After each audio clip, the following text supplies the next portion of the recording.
Hey guys, so I made a control panel for my Delta robot and I wanted to use some really nice looking indicators for just different feedback for switches and alarms and stuff like that.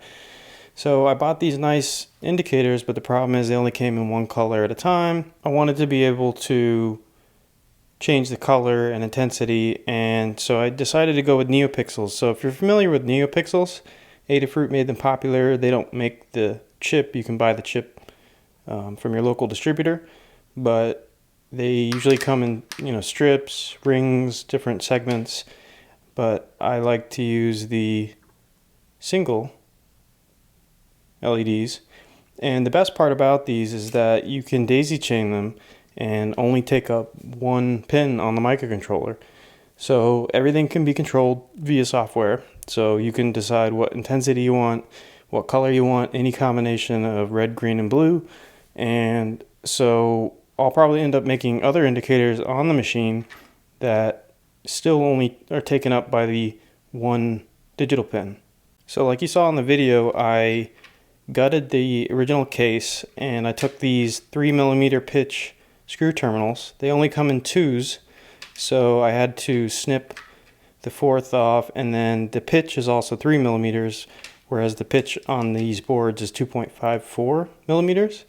So I had to bend the leads a bit to get it to fit on the board. Then I soldered that up and then taped the diffuser on top of the LED and then just hot glued it in there. So now I have a nice way of having several indicators on my machine but only take up one digital pin. So, and have everything programmed via software. So I could daisy chain as many of them as I want, and that'll be pretty cool. So the Delta robot's coming along pretty nicely.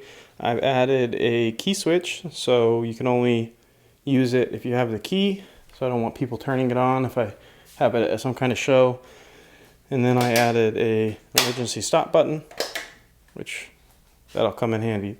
So I also have kind of an emergency stop button here, so the machine can't run unless that's flipped up, and then it's a quick, easy emergency stop button.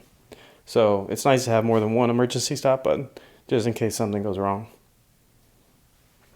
Okay guys, hope you liked that video. If you have any questions, feel free to leave a comment below, and I'll see you next time. Bye.